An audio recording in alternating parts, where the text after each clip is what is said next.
right, we're back another Sunday at 6 o'clock, and you all know what time it is on our Black Media Network. How you guys doing this week? Doing very good. How's everything down in Savannah, Georgia? I think it's good on this side. What about your side, Queen? Very hot. Very hot. Well, we're having some water problem here in Atlanta, so. I saw it. What is going on? Did Fonnie Willis just take all the water too? She probably did. You know, she need all that money to go to her Trump trial, so that's probably the reason why. Well, it got back to me that, you know, she was high-fiving and having margaritas, and you know, I don't know if that was true or not, but you know. Well, she says she is more of I think she said she's a Hennessy girl, so I don't think she'll do margaritas. Oh, okay. So y'all, I know we're going to get to the topic of the night, which I think we all pretty know which direction that topic is going to be. But well, before we do that, we're going to do our first 10, but that's what I was saying. Go ahead. Yeah, let's talk about some historic news. So Clint might be very excited about this. Yeah. Libertarian candidate Chase Oliver, right here from the state of Georgia, has been nominated for the Libertarians Party. They're going to be on 37 ballots. He is the first openly gay person to run for president of the United States. I do think that is something to what's up? He's not the first. Yeah, he endorsed the campaign last year. And excuse me. I think you'll like some of his policies. I do like some of his policies. They're automatically bashing the moment he was nominated. And it has caused a fracture among some libertarians. But I think he was our best hope for a candidate. Well, he beat 9 other people, so definitely. Yeah. What is his background? I saw it, but I didn't do a lot of research on him. So what is he? What's his story? From what I understand, with Justice, a bunch of various jobs. He's been very political for a long time in the Libertarian Party, fighting for ballot access. He helped fight against Cop City, which I was against as well. I'm sure you heard about that in Atlanta. Right. He was at the hearings, giving his testimony against Cop City. Right. And he also ran for John Lewis' seat as well after John Lewis passing, even though he did not win. Oh, wow. Okay, so he's right in Atlanta. So he's Atlanta proper. He also wants to stop the unnecessary gun regulations. His politics is, well, it's not a lot in a line with what libertarians stand for. The only thing that I ever disagreed with him on was mandates. Yeah. And trans children. We disagree on that. But outside of that, we're pretty much on par. Wait, what's his stance on trans? He believes that basically if a child and the guardian of the child wants to transition and they're under 18, they should be allowed, and I'm against that. So typical Atlanta stuff. So that's what he's for. Got it. Okay. Yeah. And as far as the mandates, he supported the mandates, and I didn't. I was against mandates. I believe that if you get vaccinated, it should be between you and your doctor and no one else. You shouldn't lose your job just because you didn't take the vaccine. That's my stance. Yeah, I understand that. Yeah. So, well, we wish him the best. I think now there are 5 candidates running for president. You got Kennedy, you got West, yep, the Trump, you have Biden, and what's this young man's last name? Chase Oliver. So, hey, y'all got 5 options, real 5 options. So, y'all, I am one of these people who got to visit Dubai, and you know, part of politics and political and public policy is economy itself. I'm gonna play a short clip and just kind of probe your brain before we hop into our main thing real quick, just to get your feedback on what you think in a public policy stance. Dubai. I'm gonna give the perspective of my American sister and her husband, who have been living in Florida for the past 4 years. They recently visited me here in Dubai. I'm in the beautiful Blue Waters Island with the marina in the background and the beautiful yachts. What is their perspective and the differences between living in Florida and in the United States as a whole versus living here in Dubai? The first thing they mentioned was the taxes. Of course, every US citizen knows that they pay 40%, 50% on taxes. What they couldn't believe is how this country, the UAE, runs without taxes. Yes, you pay a lot for food, you pay a lot for many things, for properties, you pay fees to the government, but you're not losing a percentage of your income. Everybody's paying the same, and then you can make as much as you want. They didn't believe that you could make millions of dollars here without paying taxes. And they don't get anything in exchange for hundreds of thousands of dollars in taxes spent over there in the US, specifically in Florida. A lot of people are going to Florida because they're paying too much tax. In other states like California, people are just saving a bit on their money, a few percentage points, but they're still paying 30-something percent, 40% for what? For the streets to have potholes, for not to feel that safe, which was the second thing, is safety. They've never felt so safe in their life, specifically my sister, as a woman here in Dubai at night, walking around, extremely safe. I left my camera on the bench there, went to the bathroom, came back, the camera was still there. They said, how dare you leave the camera there? Somebody's gonna take it in 2 minutes. Not here in Dubai. Specifically in places like Florida or some dangerous areas of Florida, some dangerous areas around the United States, you have to always watch out for people, specifically at night. Here in Dubai, you don't care. You forget to lock your door, it's fine. Nobody's gonna get into your house and steal everything from you. In the US, that is a constant fear. And also in Puerto Rico, because my family's originally Puerto Rican, we lived in Puerto Rico many times, and people are very focused on safety because they don't have any safety over in Puerto Rico. People move to Puerto Rico to save on taxes, but they get their houses broken into. They always have to watch out. They always have to watch out for their kids, for their wives, for your girlfriend. For what? You can live here and be extremely safe. The third main thing that they mention is overall this woke mentality, the new society of the United States and the whole West, Canada, European Union, everywhere, it's all heading downhill. They couldn't believe that here in Dubai, people don't think that way. They don't think with a woke mindset. They were even thinking of not having children in the US because they didn't want their children to grow up in a society where everybody can be whatever they want. You want to be a dolphin, another gender, whatever you want, you can be that. They didn't want to grow children in that environment. But when they came here, they said, here that doesn't exist. They love society. So I want to be a dolphin. What are y'all thoughts on this? I know a plastic surgeon who can help you out. What do y'all think, y'all? I mean, that's well, they generate money differently. Rather than getting it through taxes, they just elevate the prices of merchandise and services. So they get the money that way. It's just another form of getting your money, which is a little nicer than taxes, I guess. As far as crime, the laws are a lot more strict in Dubai, and they enforce them. You don't want to dare commit a crime in Dubai. It will be enforced immediately. Whereas in America, at best, you'll go to jail for a couple of nights. In Dubai, it's a lot more extreme than that.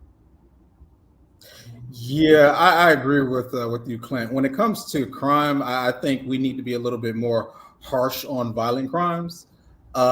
Taxes, I mean, people might hate that I say this. I do think it should be a flat tax. Doesn't matter which bracket you fall under. I think the U.S. government's taking too much of people's money. And when it comes to the woke society, I mean, I live in Atlanta, Georgia, so you can already take that for what it is. I mean, it is kind of scary that even I now think about that when I want to have children, like what type of society are they going to grow up in? I mean, are they going to grow up into a society where everybody can just think they can be a cat, a dolphin, a frog, and if you say something, that's against that person's identity or who they identify as, do you have to worry about civil rights lawsuits going against you and your business? It's a lot of things that you have to think about, especially in this new generation. I mean, this new generation is wild as it is. I mean, it's 11 people in Savannah, Georgia that was killed, injured on May 10th. There just was a shooting here at a strip club here in Atlanta, Georgia. This younger generation is out of control.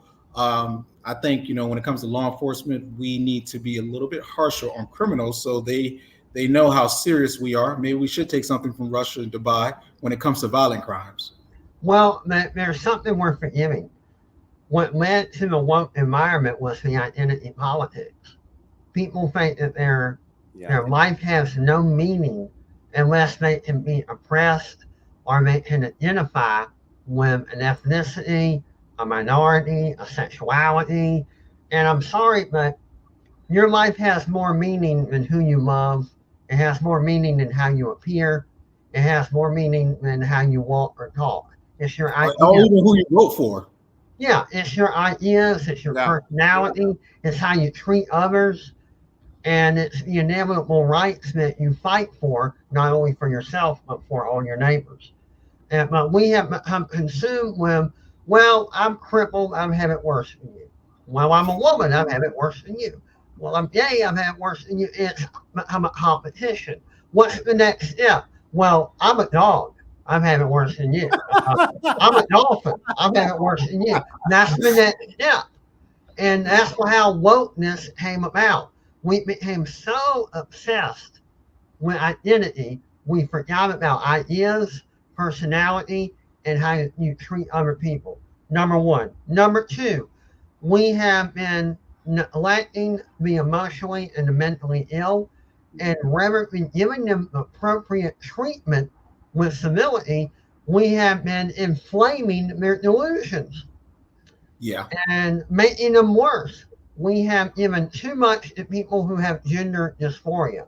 And we've transformed it into a form of, well, that's their civil rights.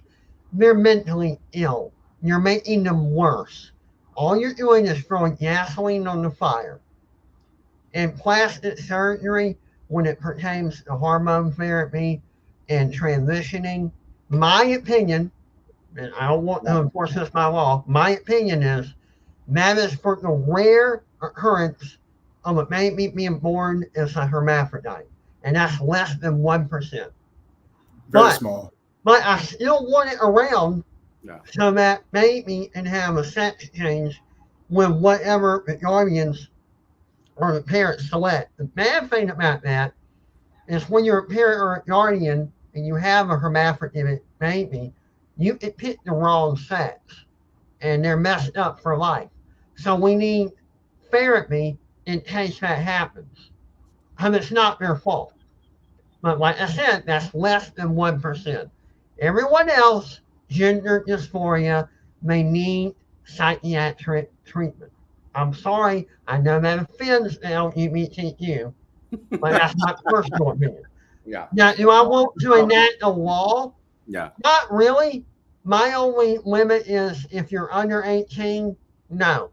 But if you can't vote until you're 18, and you can't join the military until you're 18, you definitely should not be allowed to change your sex until you're 18.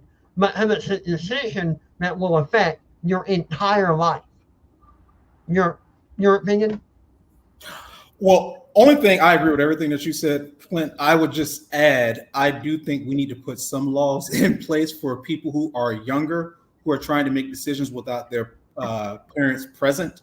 Because some of these doctors are just looking at a dollar sign and not looking at longevity of someone making a very serious decision like that. So I do think we need to put some laws in place. Once you're 18, you can do whatever you want to do, but I don't want doctors or certain people with medical professions to take advantage of someone who really needs to have seriously counseling. And the first thing that some of these answers is you need to change your sex. And we shouldn't go down that route. I mean, whatever reason that a child is calling out for help. Take one. The only law I think we should create is to stop parents or guardians from agreeing to this with their underage child unless they're hermaphrodite. But if they're not a hermaphrodite, even if they are the guardian or the parent, I consider that a form of child abuse. Sorry. But most of the laws that the LGBTQ whatever levels that we're adding on now, most of the laws that are being passed by most Republican states, they do have what you're saying in there, Clint, when it comes to hermaphrodites. Okay. There is some protection in there for them. Some is a little bit extreme. I think Tennessee is the only one who went far-fetched, as even having adults go through some type of mental treatment before transitioning. I think that's way too far-fetched. If someone over 18 decides that, hey, I want to chop it off, hey, go right ahead. Chop on my second complaint, if you want to transition and you're over 18, that's fine, but the taxpayer should not have to pay for it with Medicaid or Medicare or military, medical insurance. I'm sorry, but military benefits such as their medical insurance shouldn't be for transitioning. It should be for hernia, a broke leg, cancer, stuff like that. If you have gender dysphoria, pay for it with your own privatized money. I know that that's going to make a lot of people mad, but you shouldn't put that burden. You shouldn't put that burden on the taxpayer. Well, I think honestly, I would consider all three of us as moderates, and I think a lot of moderates would agree with that position. I think you have people on the extreme left who just believe in a utopia that does not or will never exist. Well, here's where I'm not libertarian. I think the poverty-stricken, I think the handicapped and the disabled should get Medicare and Medicaid, but I don't think everybody should get it. And this is what upsets people. I think what we need to do is shrink Medicare and Medicaid, and the people who are not disabled, handicapped, or poverty-stricken, they should be allowed to get privatized medical insurance for lower rates the way they used to in the 70s before the rates became insane. Yeah. Well, gentlemen, we're going to hop to a commercial, then we're going to come back with a video and get into our main topic. But great start to the evening. Come out to Port Wentworth on June 21st and celebrate Juneteenth with us. Bring the kids, your family, and your friends and enjoy a day of entertainment, history, culture, and fun. Don't forget, the Port Wentworth Juneteenth Festival is June 21st in Port Wentworth.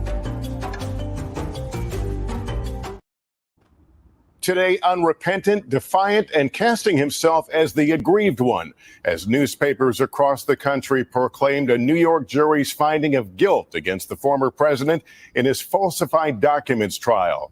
Today at Trump Tower, the very place the crimes at the heart of the case took place, Mr. Trump stood before gathered reporters and some supporters. In what appeared to be an unscripted monologue, he railed against the judge, called the trial unfair and rigged, and without evidence accused President Biden of being behind it. Complaints picked up by many of Mr. Trump's supporters tonight. President Biden, in his first post-verdict comments, pointed out the jury's unanimous verdict and warned it is reckless to say the system is rigged. It's where we begin tonight with Hallie Jackson. Donald Trump, defiant as ever, railing against the dubious history he's made as the first former president convicted of felonies. If they can do this to me, they can do this to anyone.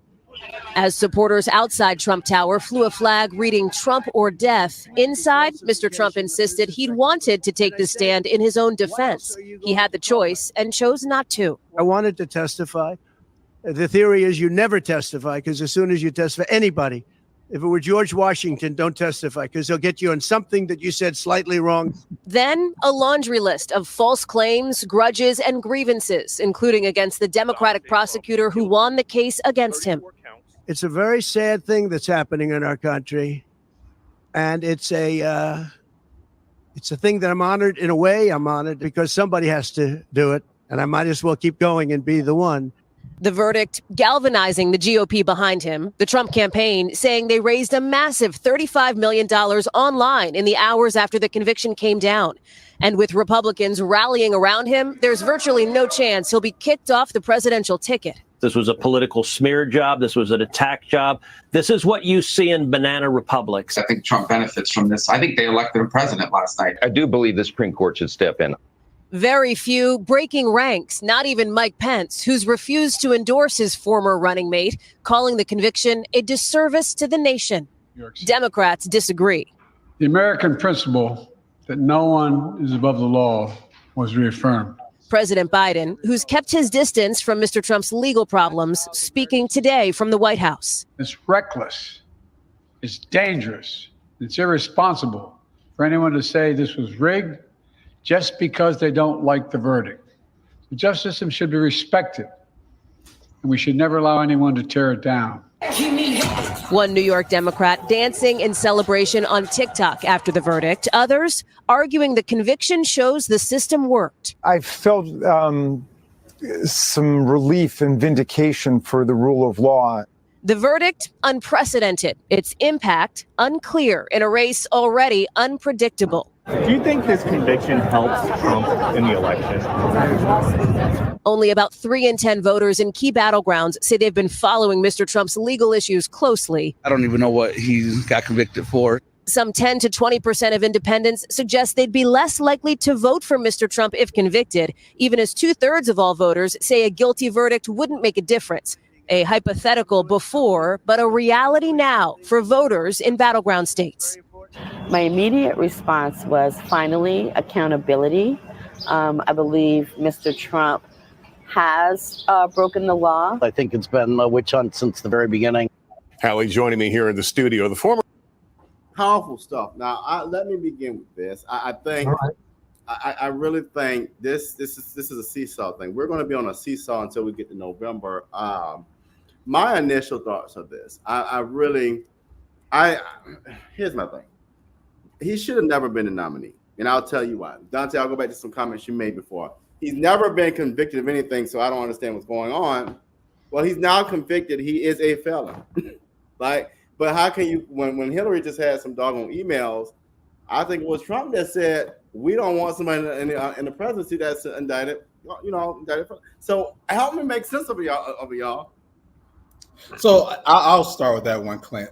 Number one, even though Trump did say that and a lot of his supporters said that, the thing is they actually didn't do anything behind it once they became in power, unlike Joe Biden has. Honestly, this is a stupid trial that that has gone forward. It really should not have even went to court. I mean, let's think about this. If this was not Donald Trump, would this have happened to anybody else?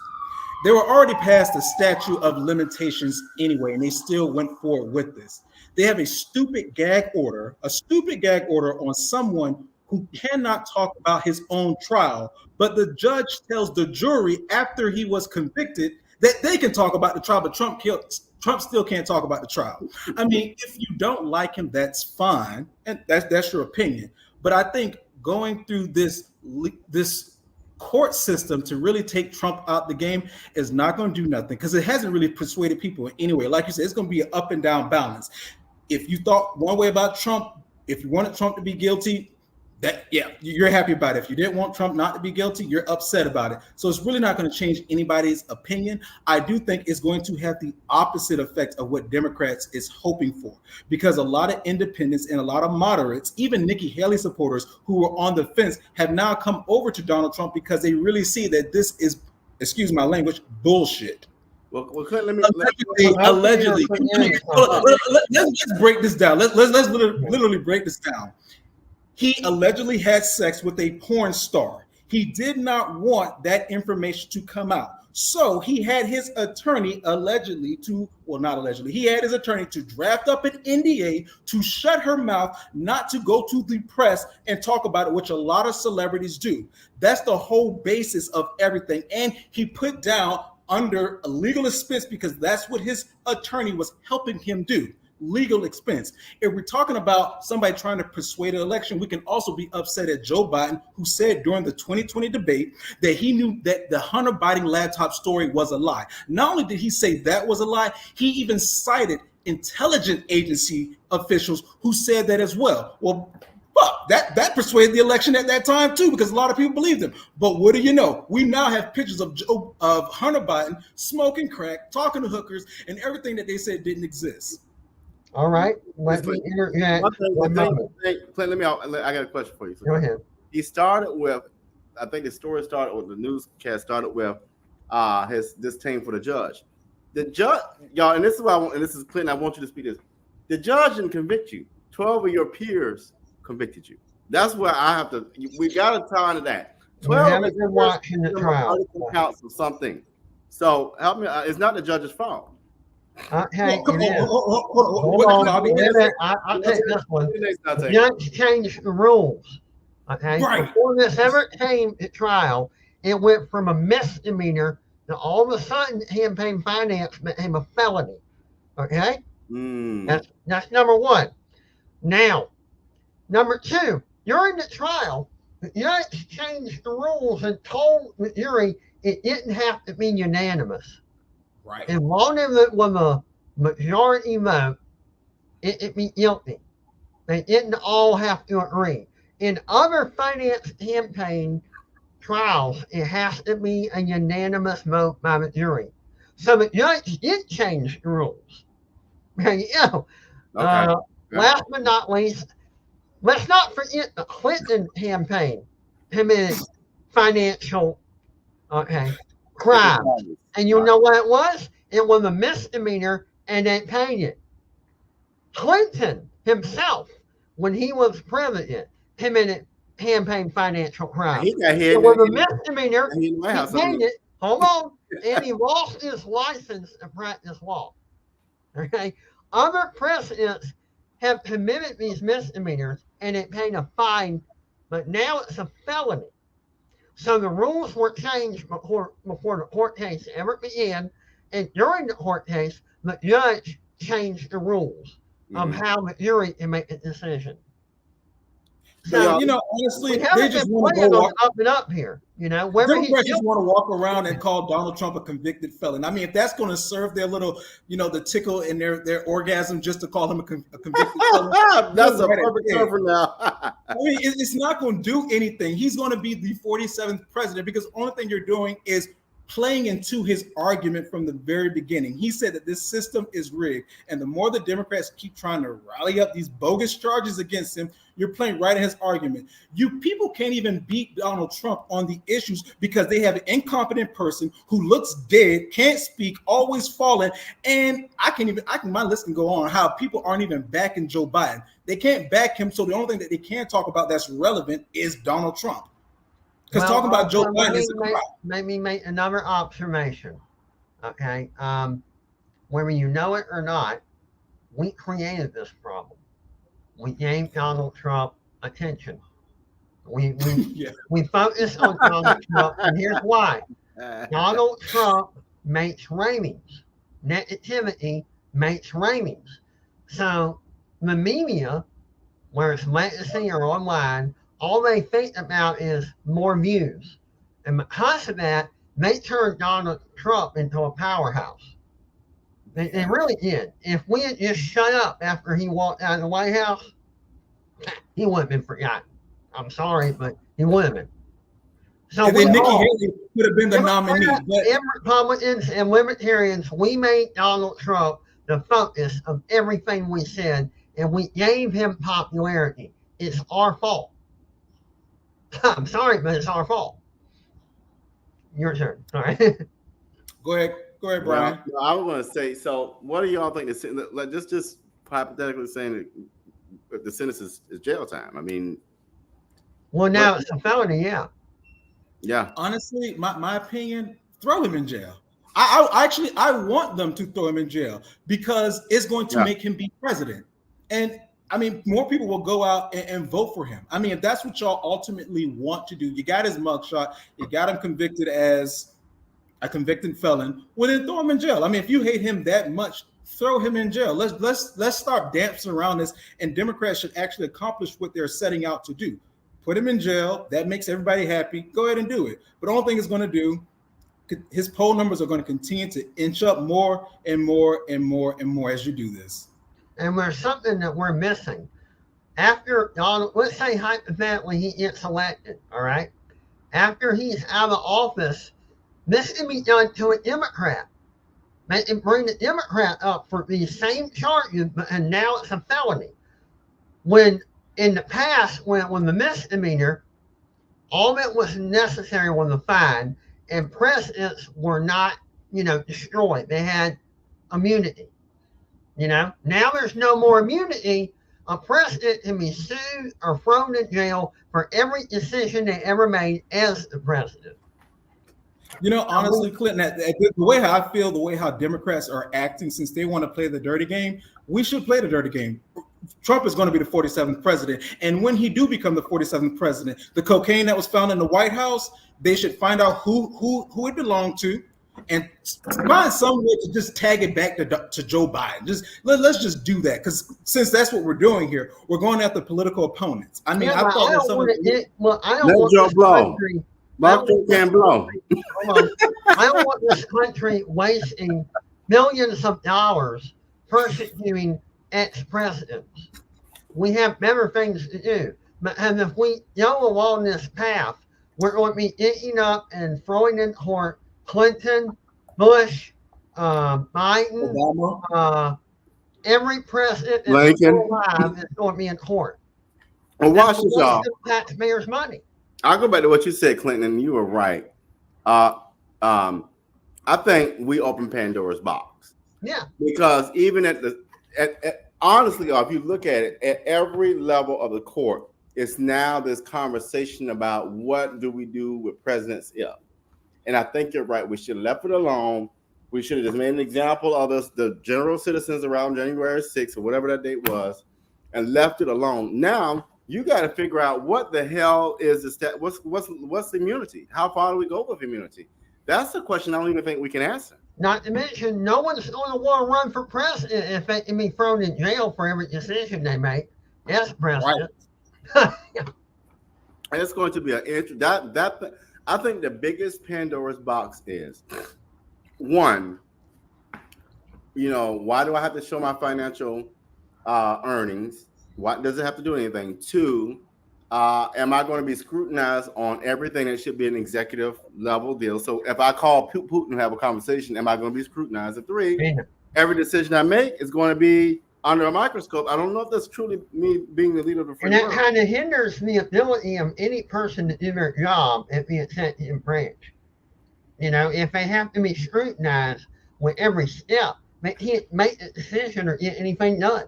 And we already have enough backlog in Congress and in the executive branch as it is. We don't need more backlog and more red tape. That's it. Well, so, honestly, this is what the Democrats wanted. I'm going to do a quick commercial break. When we come back, I want you all to take the role of Trump's campaign manager. What will you do in these next couple of months to prepare him, and what will be your strategy? So we'll be back in just a moment. Have you ever experienced a Juneteenth event? Come out to Port Wentworth and celebrate our second annual Juneteenth Festival. Friday, June 21st from 5 p.m. until 9 p.m. Come enjoy our music, our food, our heritage, our culture, and our history. It will be plenty of fun for everyone. Juneteenth is American history. It's a day that we celebrate and remember. It's a day that we look back, but more importantly, a day that we look forward. Join us this June.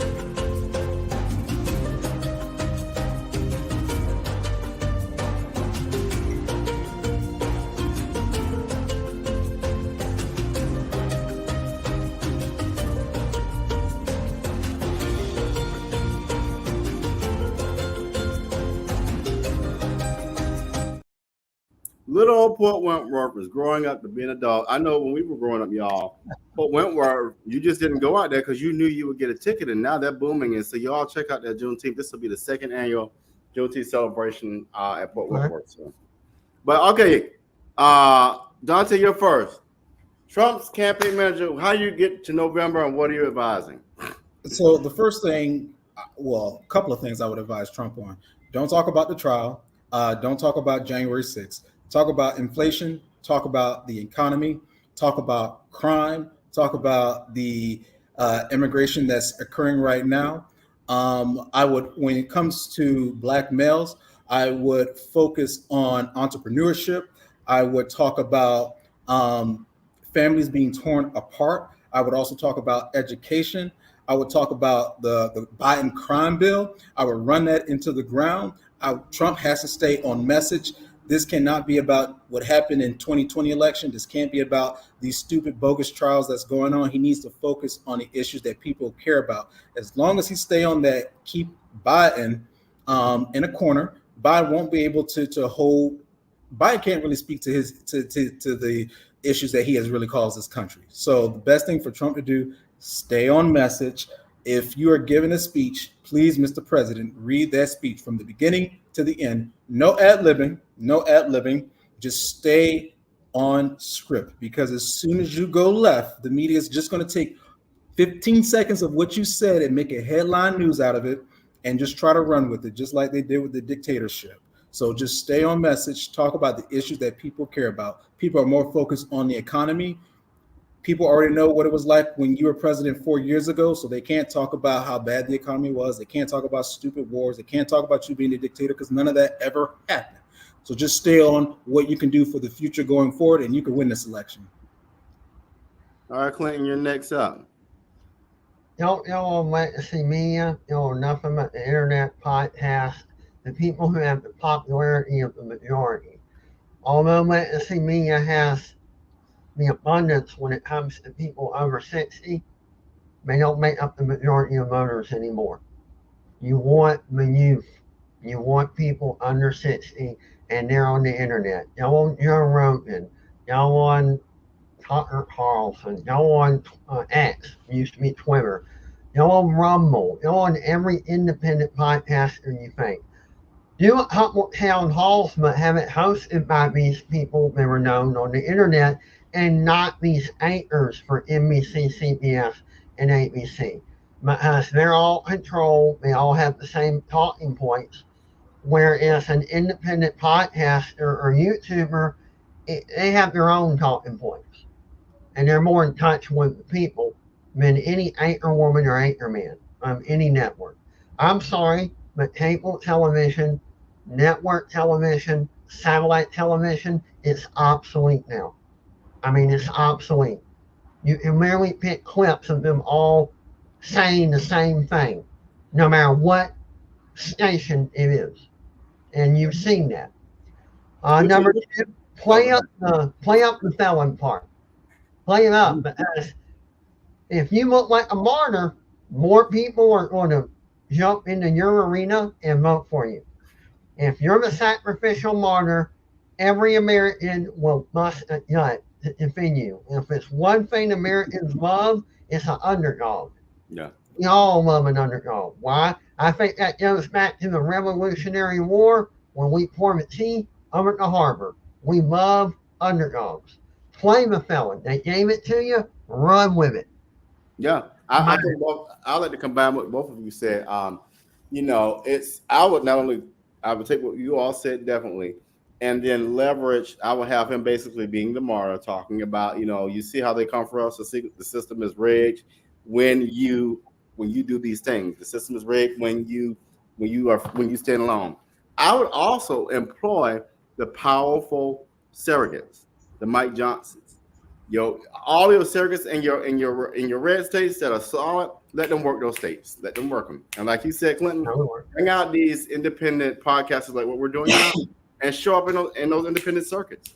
And when you have debates, don't have the debates hosted by network anchor women and anchor men. Have them hosted by podcaster, YouTubers, and Rumble anchors. Yeah.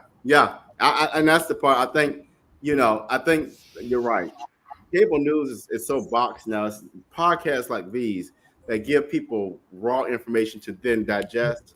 And to your point, every time he debated Joe, my question would be about inflation, giving away money when we got our own issues, and not standing on the American value, but standing in the backyard of TikTok. Like, if he sticks to those points, it's a no-brainer.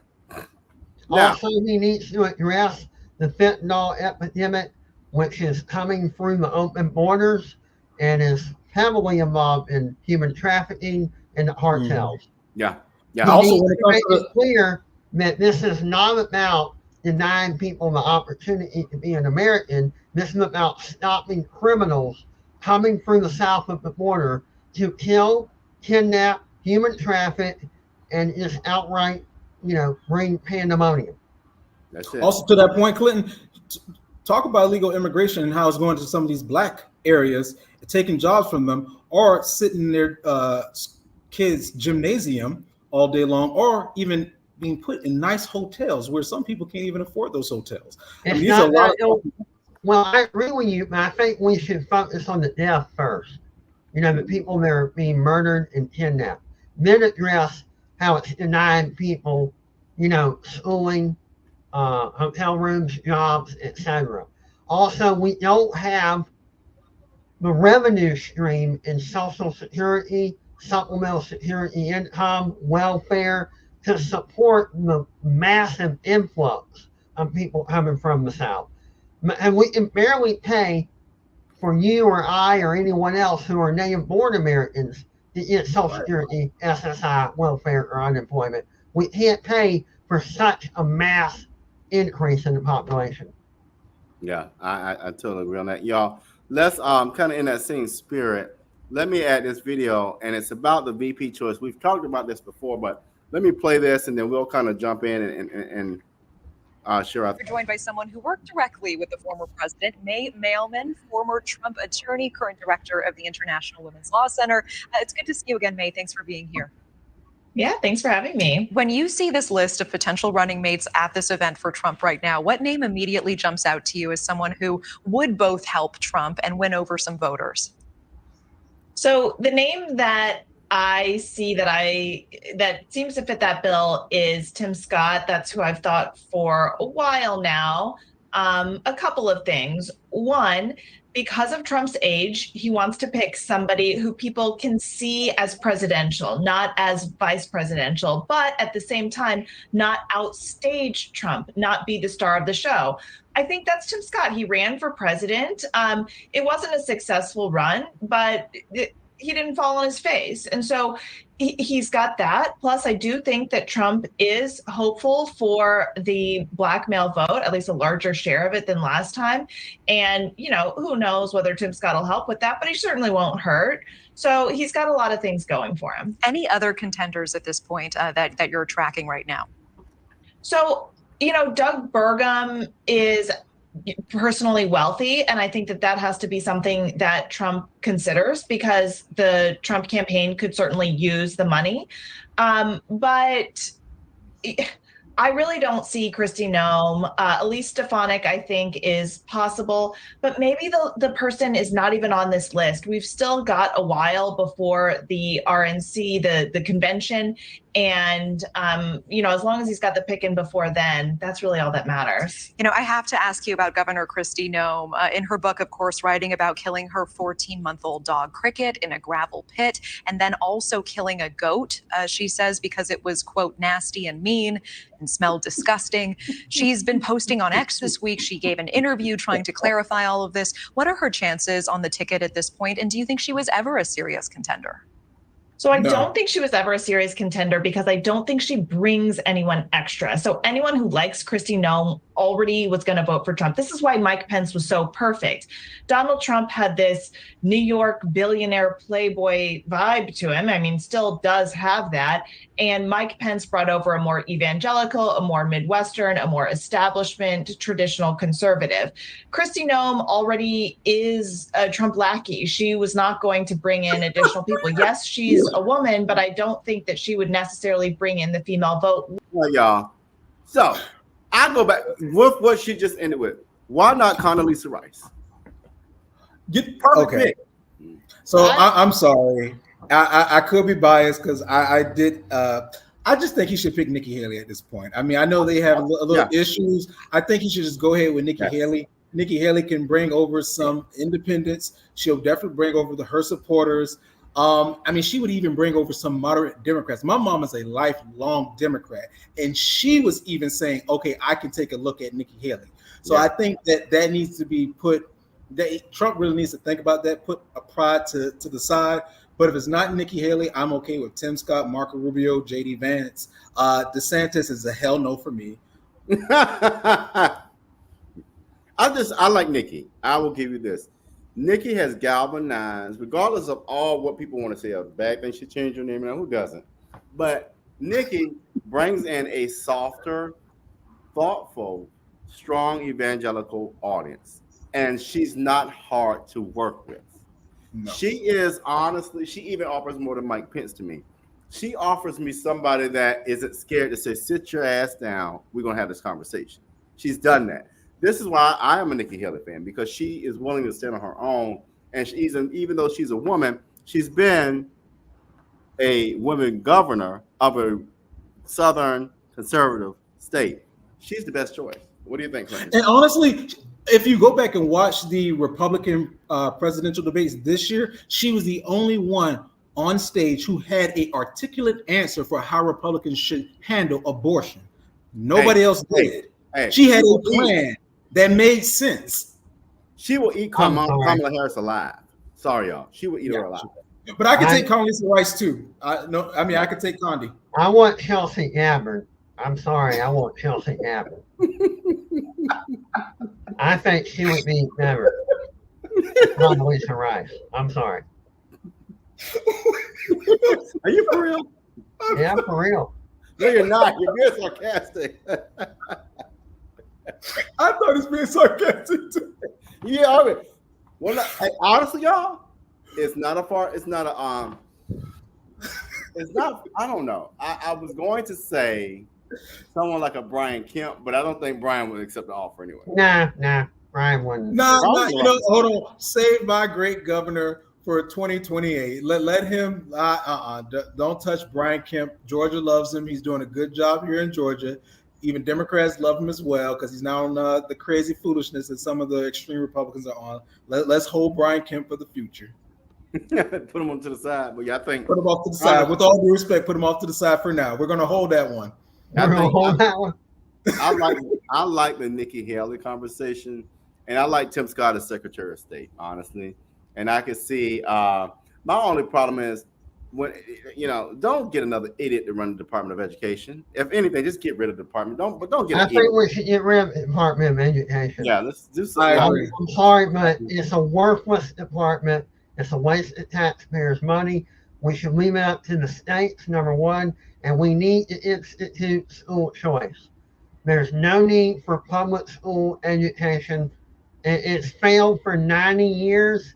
We keep producing substandard students with high grade point averages, but then they have no practical sense or critical thinking skills. I'm sorry, I've been through the public sense. I love it. But it is dumb and silly. We need school choice. I mean, it would force the public schools to compete, Well, and let me compare it to this, you all, because I'm a public school advocate, and I will look at the driver's license thing, right? So we all know how to drive in different states. We all know how to recognize the general signs, but that's a state level issue. Yeah, schooling should always be a state issue, not a federal government issue. Yeah, that's my opinion. And I play with that a lot because honestly, as a state level conversation, you have the choice as a state to do school choice or to do public schools, which I think a lot of times the federal government tries to take and govern everything, even like this whole declassification of marijuana. It's like, let it go. It's a damn plant. Let it go. The states can decide for themselves. That was the whole point of the United States of America, to allow the states to have some autonomy over how they conduct their everyday life. If we put everything under the federal government, then we are moving into becoming a totalitarian police state. And I don't want that. Well, and that's why we got all those cameras, so they can see everything you do. Yeah, pretty much. And I'm against that. Oh yeah, I am too. I just think that's overreach. But so yeah, y'all. Any final thoughts as we reach the end of our hour? I think Trump is going to raise at least $25 more million. Well, he's already at 52. Yeah, million. I think it's going higher. My final thoughts. I noticed that Democrats are really trying to get Supreme Court Justice Alito taken off some trials that's coming up. I think it's kind of ridiculous. San Francisco just removed the appeal to heaven flag that they were complaining about that was on his lawn. Interesting, but that was ridiculous, and that goes back to the Revolutionary days. Right? They don't even know the history. They just said, "Oh, he had the flag up, so he's supporting the revolution." Well, it's just damn private property. That's what gets me with that. That's number one. What about private property? Yeah, and on private property. Yeah, I'll put the damn flag was on the ground. It's his private property. When I see some Confederate flags, I don't like it, but it's not my property. I mean, I can't do nothing about it. Yeah, as long as you don't I'll put my flag up against it just to compete with it. I mean, shit. It's this simple. You can be the most hateful person in the world. As long as you don't hurt me, take away my right to vote, and live my life, you can just be the most hateful jackass in the world. I don't care. It's in America, you know. But don't get mad at me when I laugh at you and point. So you know. Right.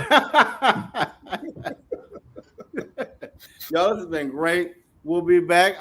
We'll be back to you, and we're just gonna see. It's gonna be an interesting cycle of this election season. So buckle up and get ready for the ride. Get ready for it. All right, we'll see y'all next time. Thank you.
like that.